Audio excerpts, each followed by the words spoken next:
바라만 봐도 너무 좋습니다. 오늘 컨텐츠 아무래도 제 사심 100%가 들어간 것 같은데 고급 프리미엄 피노누아 3종 저랑 한번 알아보도록 가시죠.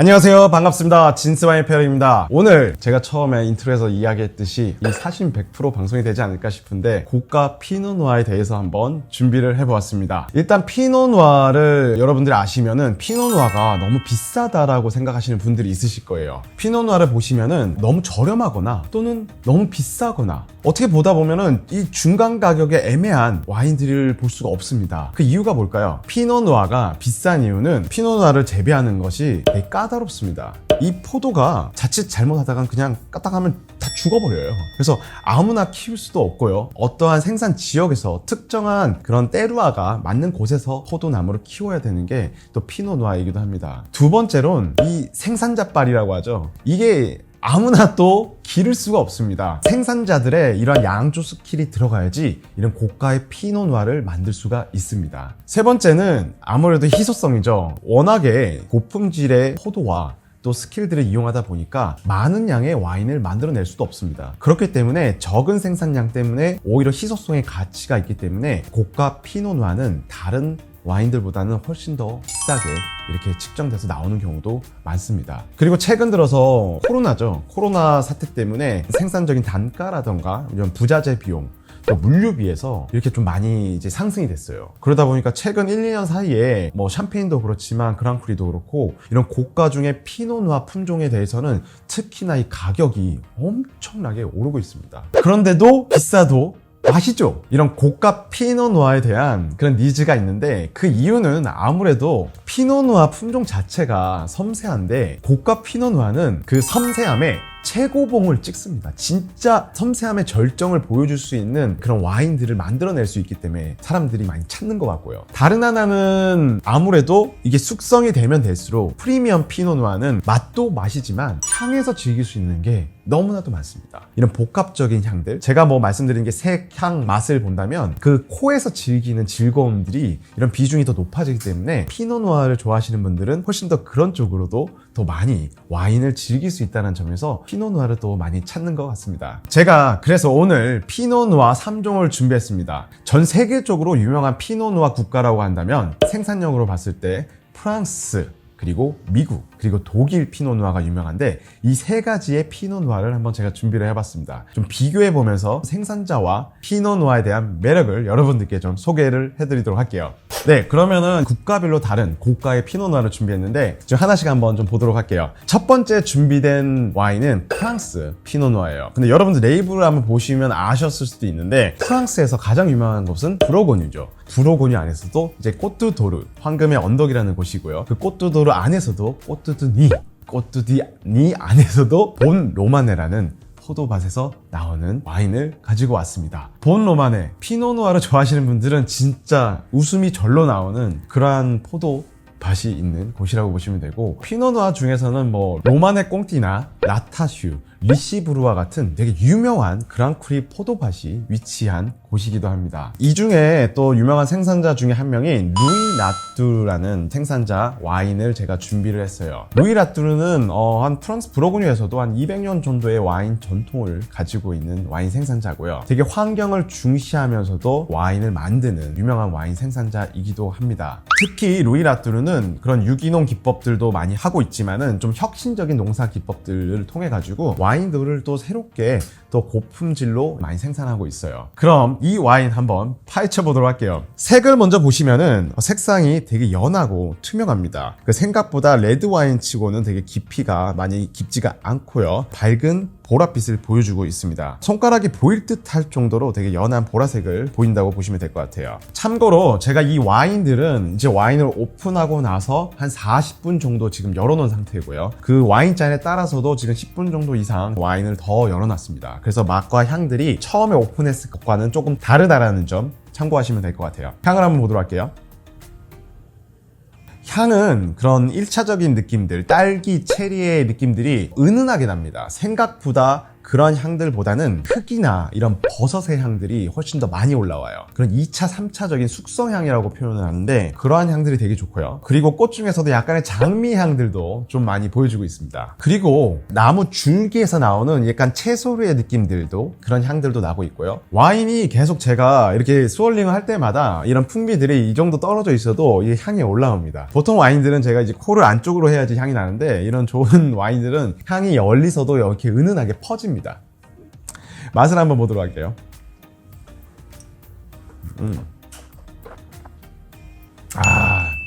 맛있어요.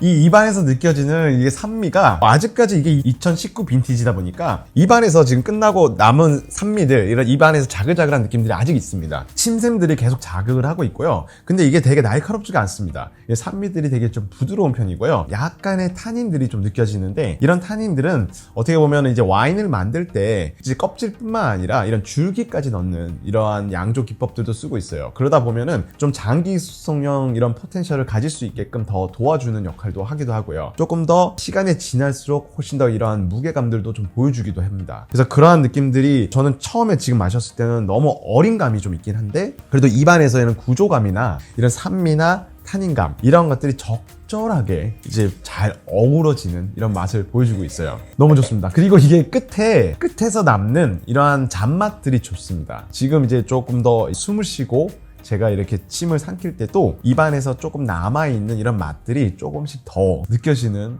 와인이네요. 괜히 본노마네가 아닌 것 같습니다. 여기서 나온 피노누아 좀 더 특별한 이런 매력들이 있는 것 같습니다. 이런 프랑스의 고가 피노누아는 아무래도 저는 조금 우아하고 피노누아에 조금 더 밝고 섬세한 캐릭터들을 원하시는 분들께 좀 추천을 드립니다. 그럼 한번 다음 거 한번 또 마셔보도록 할게요. 다음에 준비된 와인은 독일 피노누아예요. 독일에서도 피노누아를 만들어? 라고 얘기하시는 분들이 있겠지만은 와인 생산량, 피노누아 생산량으로 봤을 때는 프랑스, 그 다음에 미국, 그 다음에 독일 이 순으로 그만큼 많은 생산량을 보여주고 있고요. 여기서는 피노누아가 아니라 스펙터 부르군드라는 이름으로 포도 품종을 불리고 있습니다. 여기가 위도상 되게 샹파뉴랑 비슷하고 지형이나 지대도 되게 비슷하기 때문에 이런 때루아 조건에서부터 고품질의 피노누아가 나오고 있어요. 제가 준비된 와인은 톨레라는 라인 헤센 지역에 있는 피노누아 스펙터 부르군드를 가지고 왔고요. 여기도 이제 500년 정도의 와인 역사를 가지고 있어요. 라인 헤센 지역에서도 워낙에 피노누아 생산자로서도 유명한 사람이고요. 독일에서도 경사에 따라 가지고 그랑크리 이런 크리 포도밭들이 있습니다. 그래서 중간에 이런 젠틀한 경사라고도 얘기를 하는데 중간 지대에서 나오는 고품질의 피노누아를 사용했고 이 와인도 유럽에 있는 미슐랭 1, 2, 3 스타에도 한 100여 군데 이상의 와인들이 들어가서 판매도 하고 있다고 하네요. 작년에 같은 경우 여기가 제임스 서클링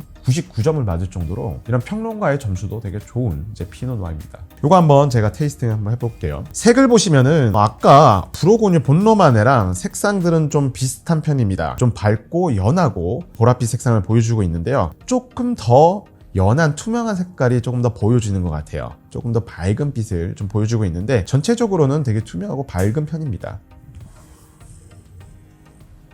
향에서는 비슷합니다. 이런 장미의 느낌들, 그 다음에 흙의 느낌들이 이제 동시에 나오고 있고요. 여기서는 또 재밌는 건 이런 딸기나 체리, 좀 약간의 자두의 느낌들까지도 향이 좀 보여주고 있어요. 본로만에는 과실의 향보다는 좀 숙성의 향이 보여줬다면 이거는 좀 과실의 향과 숙성된 향이 반 정도 섞여가지고 지금 좀 보여주고 있네요. 맛을 한번 볼게요.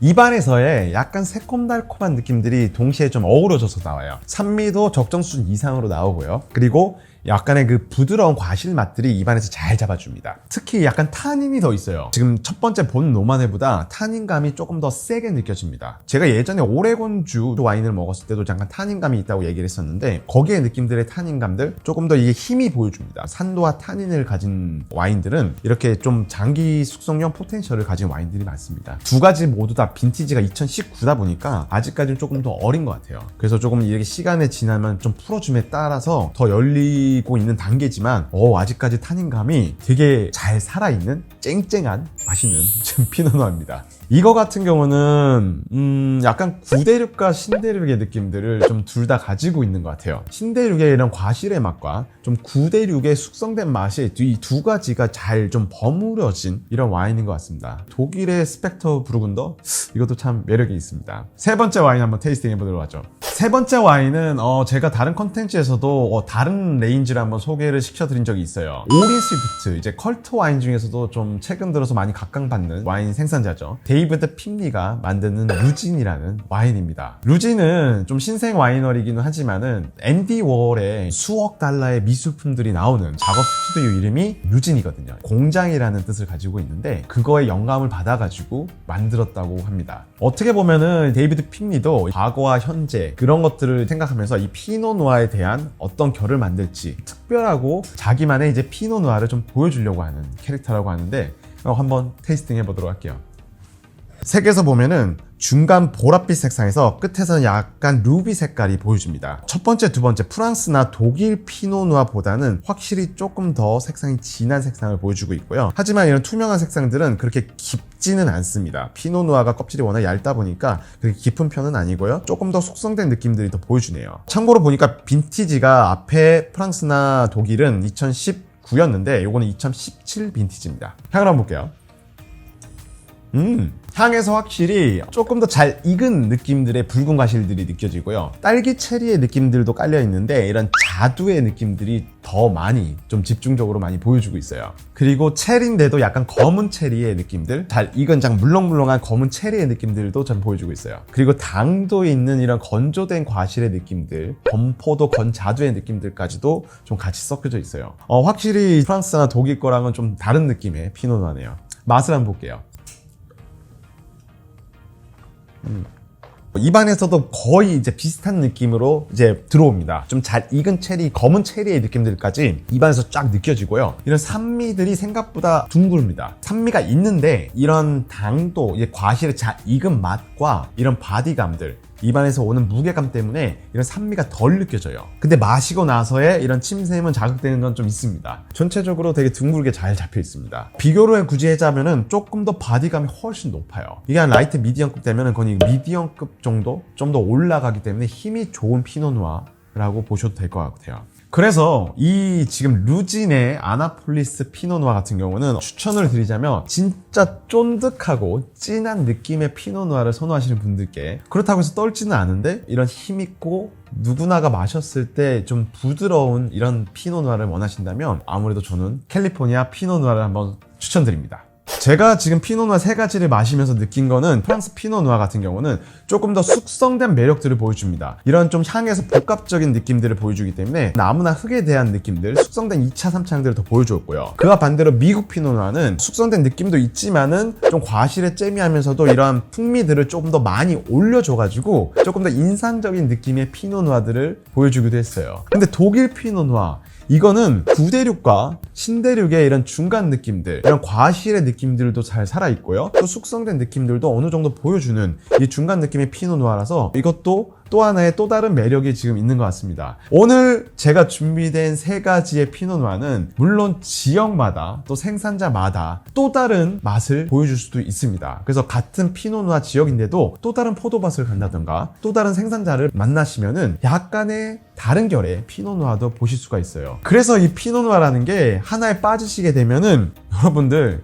주머니 탈탈탈 털립니다. 그만큼 피노누아가 무서운 게 하나의 생산자나 밭에 빠지면은 계속 그 와인들을 위로 올라가면서 먹기 때문에 또 조심하시기도 하셔야 돼요. 하지만 그만큼 뭔가 매력이 있으니까 사람들이 계속 찾아서 먹지 않을까요? 매일매일 마실 수는 없지만 기분 좋은 날 피노누아 한 잔 여러분도 한번 생각해 보시고 좋은 날 맛있는 피노누아 좋아하시는 분들과 함께 하셨으면 좋겠습니다. 오늘 준비된 내용은 여기까지고요. 궁금하신 부분은 댓글로 남겨주십시오. 구독과 좋아요, 알람 설정까지 부탁드리겠습니다. 그럼 저는 다음 컨텐츠에 뵙겠습니다. 감사합니다.